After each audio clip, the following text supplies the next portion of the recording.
নিজের সর্বনাশ করছো করো, সেটাই তোমার অভ্যেস।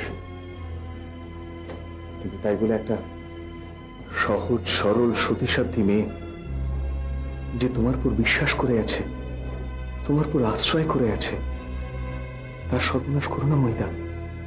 আমি তোমাকে সাবধান করে দিচ্ছি মহিদা, তুমি ভুলেও তার সর্বনাশ করো না। তুমি কি বলছো আমি কিচ্ছু বুঝতে পারছি না। হেয়ালি ছেড়ে স্পষ্ট করে বলো তুমি কি বলতে চাইছো।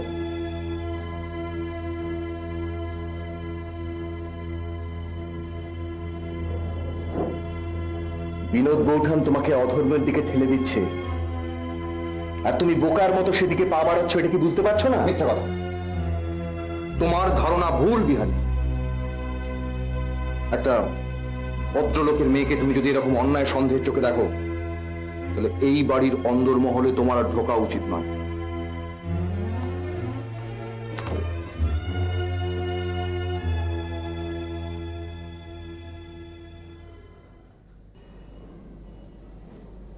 এ কি, মহিমবাবু কোথায় গেল?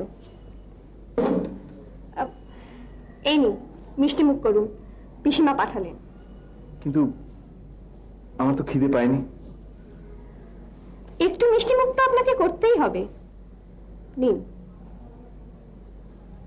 তার মানে আমার দরখাস্তটা মঞ্জুর হয়েছে, প্রশ্রয়টা এখন থেকে দেওয়া শুরু হলো। আপনি যখন সম্পর্কে আমার দেওর, তখন একটা তো জোর আছেই। আর আপনি ভিক্ষে করবেন কেন? দাবি করবেন, আদর কেড়ে নেবেন, কেমন? বেশ, তাহলে একটা কেড়েই নিলাম। ওমা, একটা কেন, আরো নিন। লজ্জা করছেন কেন? আর কাউকে কি ডাকতে হবে? আর কাউকে মানে? আর কাউকে মানে চোখের বালি, আশালতা। সে আসলে অবশ্য আপনি সবগুলোই খেয়ে নিতেন, সেটা আমি জানি। আর কিছুর দরকার নেই, যা পেয়েছি এটাই তো প্রচুর। ঠাট্টা করছেন? আপনার সঙ্গে পাড়ার আমার জো নেই। মিষ্টি মুখ করালাম, তবু আপনার মুখ বন্ধ করা গেল না।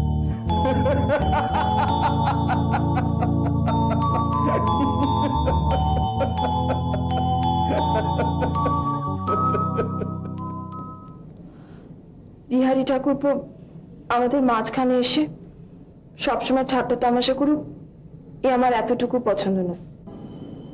সত্যি কি কাণ্ডটাই না করে গেল। আচ্ছা, কি দরকার ছিল বলতো আমাদের মাঝখানে এসে যে যে কথা বলার? দিনটাই মাটি করে দিয়ে গেল। না না, আমি কালকে গিয়ে ওকে বলবো যেন আর কোনোদিন বিনোদিনীর সামনে এসে কথা না বলে।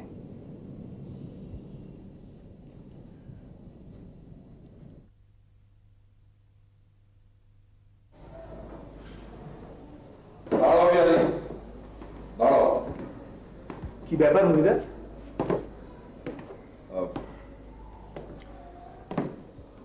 দেখো ভাই বিহারী, বিনোদিনী আমাদের বাড়িতে থাকেন বলেই তিনি তো এবারে মেয়েও নন বা বউও নন, তাই তুমি যখন তখন এ বাড়িতে এলে তিনি বেশ বিরক্তই হন। আমি এই বাড়িতে এলে বিনোদ বৌঠান বিরক্ত হন? কই, আমি তো... আচ্ছা বেশ, আমি না হয় তাহলে আর কোনোদিন এ বাড়িতে আসবো না।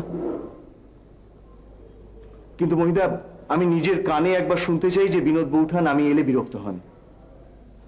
তুমি কি বলতে চাইছো? যে আমি সব কথা তোমাকে বানিয়ে বানিয়ে বলছি? না, তা নয়, তবে আমার ধারণা একটু অন্যরকম ছিল। আমি ভাবতাম আমি এলে বোধহয় উনি বেশ খুশি হন। এই তো সেদিনকেই আমি এসেছিলাম বলে এক থালা মিষ্টি নিয়ে উনি... সে শুধু তোমার জন্য নাকি, সেখানে তো আমরাও সবাই ছিলাম। হ্যাঁ, কিন্তু কোনো কিছুর দরকার হলে উনি তো আমাকেই খোঁজেন। কিরকম? কলের গান শুনবেন, রেকর্ডের দরকার, আমার উপরই হুকুম জারি হলো। কই, তোমাকে তো কোনোদিন কিছু বলতে শুনিনি। না, হয়তো ভদ্রতার খাতিরে তোমাকে কিছু বলেন না, কিন্তু আমি বেশ বুঝতে পারি যে যে তুমি যখন তখন এই বাড়িতে এলে উনি বেশ বিরক্তই হন। বেশ, আমি বিনোদ বৌঠানের কাছে নিজের কানে শুনতে চাই যে আমি এলে উনি বিরক্ত হন।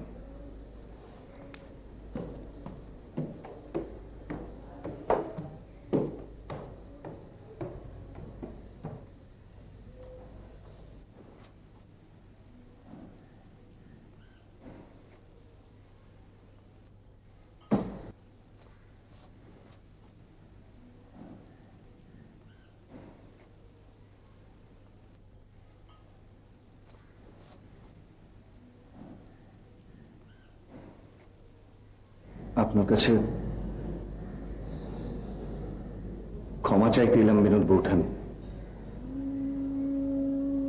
কেন বিহারী বাবু, আপনি কি কোনো অপরাধ করেছেন? মহিন্দার কাছে শুনলাম আমি এই বাড়িতে এলে নাকি আপনি বিরক্ত হন, তাই আপনার সাথে শেষ দেখা করতে এসেছি। আপনার কাছে ক্ষমা চেয়ে নিয়ে চলে যাব, আর কোনোদিন এই বাড়িতে আসবো না। সে কি হয় বিহারী বাবু? আমি আজ আছি, কাল থাকবো না। আপনি আমার জন্য এই বাড়িতে আসা বন্ধ করবেন? আমি যদি জানতাম যে আমার জন্য এ বাড়িতে এত অশান্তি, এত গোলমাল হচ্ছে, তাহলে বোধহয় আমি এ বাড়িতে কখনো আসতাম না।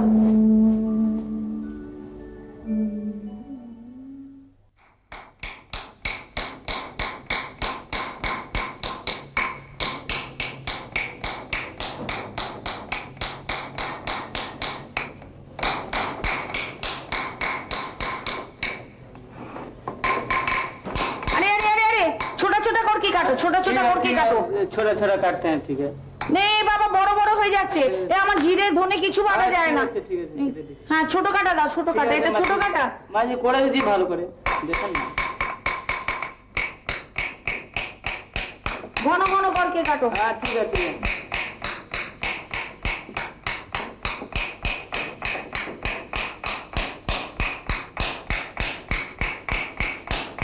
ও বিন্দু, যা তো ওই পেঁয়াজ বাটা শিলটাও নিয়ে আয়, একেবারে ওটাও কাটিয়ে নি।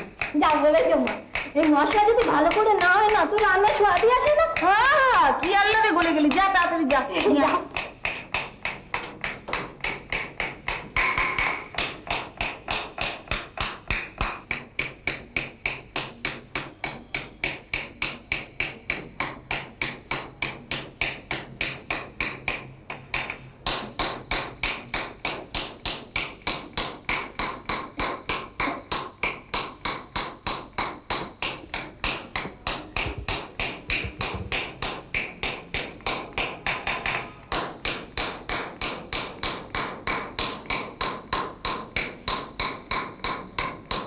কি রে বিনোদ, কিছু বলবি? পিসিমা, আমার আর এখানে থাকা চলবে না। অনেকদিন তো হলো, এবার আমাকে বারাসাতে ফিরে যেতেই হবে। শিখিরে বিনোদ, তুই চলে গেলে এই বাড়ির কি দশা হবে? আমার কি হবে বিনোদ? না পিসিমা, এবার আমাকে যেতেই হবে। তুমি আমার যাবার ব্যবস্থা করে দাও।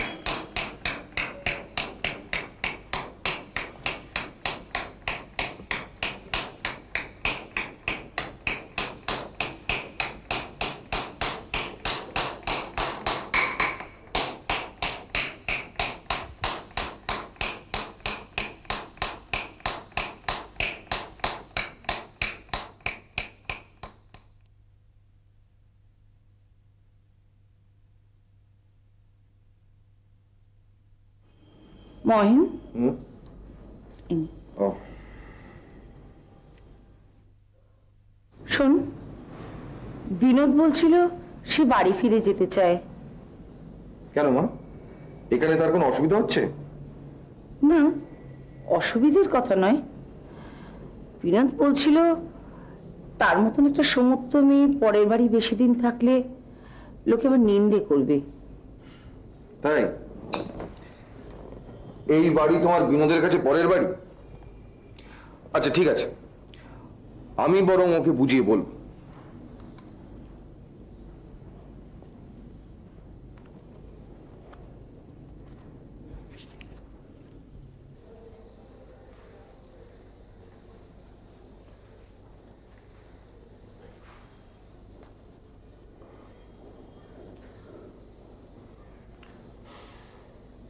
বিনোদ বৌঠান,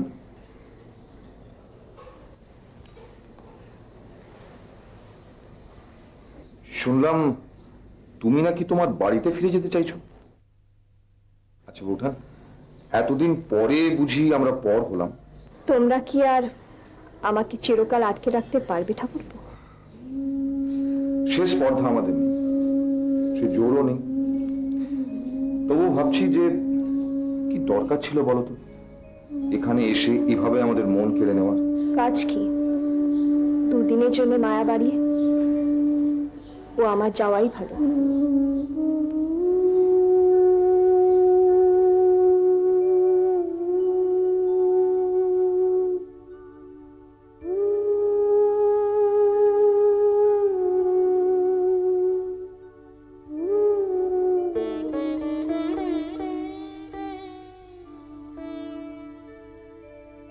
বিনোদ বৌঠান, আপনি নাকি এখান থেকে চলে যাওয়ার কথা ভাবছেন?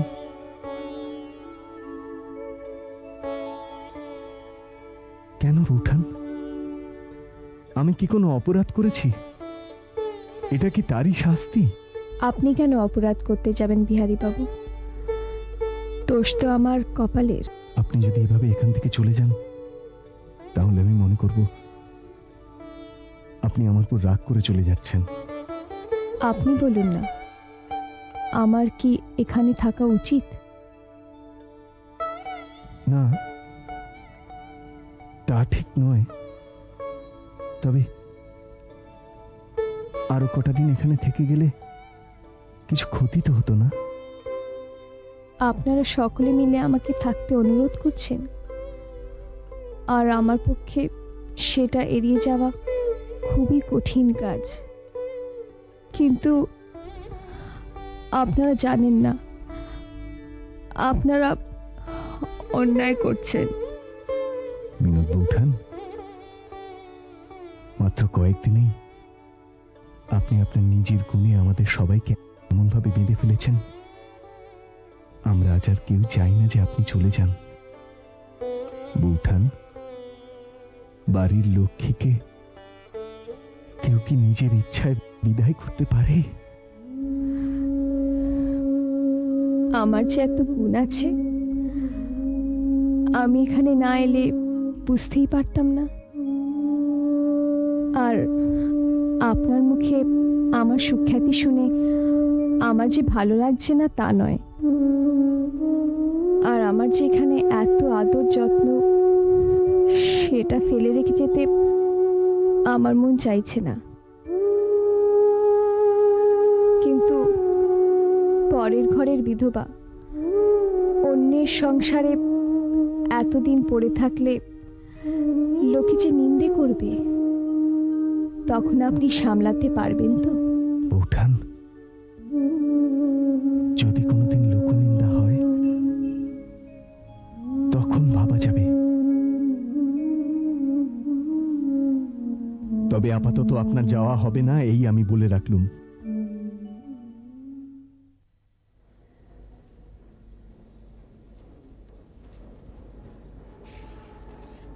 যা।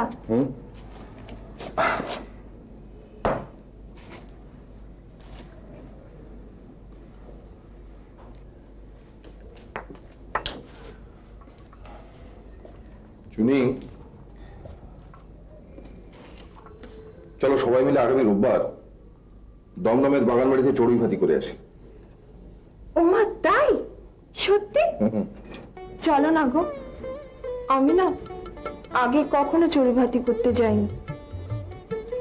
আসলে জ্যাঠামশাই না পছন্দ করতেন না, তাই ওখানে গেলে আমি কিন্তু সন্ধ্যার আগে ফিরবই না।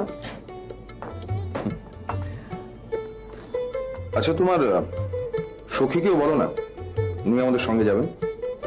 সই? চোখের বালি, ভাই চোখের বালি, একটিবার এখানে এসো না।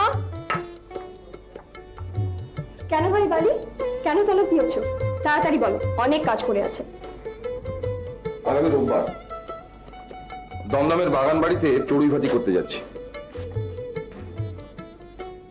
তুমি চলো না আমাদের সঙ্গে?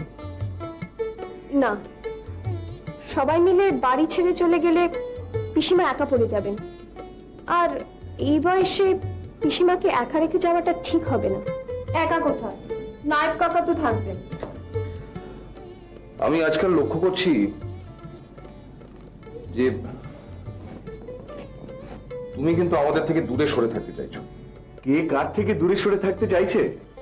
এই যে বুঝেন আপনি এখানে, এই আপনার বঙ্গদর্শন আর তত্ত্ববোধিনী পত্রিকা। দেখুন না বিহারী বাবু, মহিম বাবু দমদমের বাগান বাড়িতে চড়ুইভাতি করতে যাচ্ছেন। তাই নাকি? আমি যাব না বলছি, তাই এরা ভাবছে যে আমি এদের কাছ থেকে দূরে সরে থাকতে চাইছি। সে কি কথা? তবে এরা কিন্তু ঠিক কথাই বলছে। আপনি না গেলে চড়ুইভাতি যে কি হবে, কি একটা সাংঘাতিক কাণ্ড ঘটে যাবে, সেটা কিন্তু আমি এখন থেকে আঁচ করতে পারছি। কারোরই আর খাওয়া জুটবে না। আপনি যদি যান তাহলে আমি অবশ্যই যাব। এ তো অতি উত্তম প্রস্তাব। তবে কর্তার ইচ্ছায় কর্ম। কর্তা কি রাজি হবেন? তা বেশ ভালো কথা। কিন্তু বিহারি, তুমি যেখানেই যাও একটা ফ্যাসাদ বাদিয়ে বসো। কিরকম? হয় ওখানে গিয়ে রাজ্যে ছেলে জোগাড় করবে, আর নয়তো কারোর সঙ্গে মারামারি বাঁধাবে। মহিদা, এটাই তো সংসারের মজা। কখন যে কি ঘটে যাবে, কখন কি ফ্যাসাদ হবে, কেউ বলতে পারবে না। আপনি কিছু চিন্তা করবেন না বৌঠান, আমি দুটো গাড়ি বলে দিচ্ছি, আর সেদিনকে ঠিক ভোরবেলা আমি হাজির হয়ে যাব। তাহলে ওই চাকর বাকরদের জন্য থার্ড ক্লাস আর আমাদের জন্য সেকেন্ড ক্লাস গাড়ি ভাড়া করো। ফার্স্ট ক্লাস গাড়িতে কারা যায় গো? ও মা, তাও জানো না? ওটাতে তো শুধু সাহেব আর মেমরাই যায়।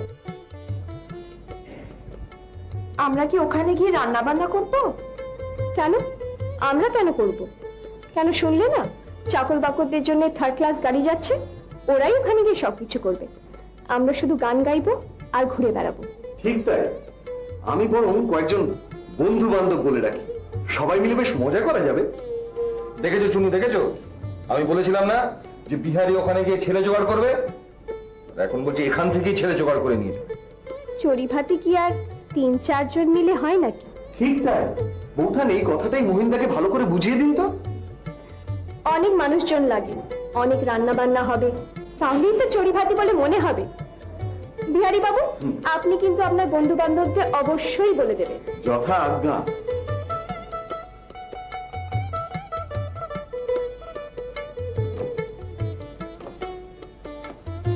তাহলে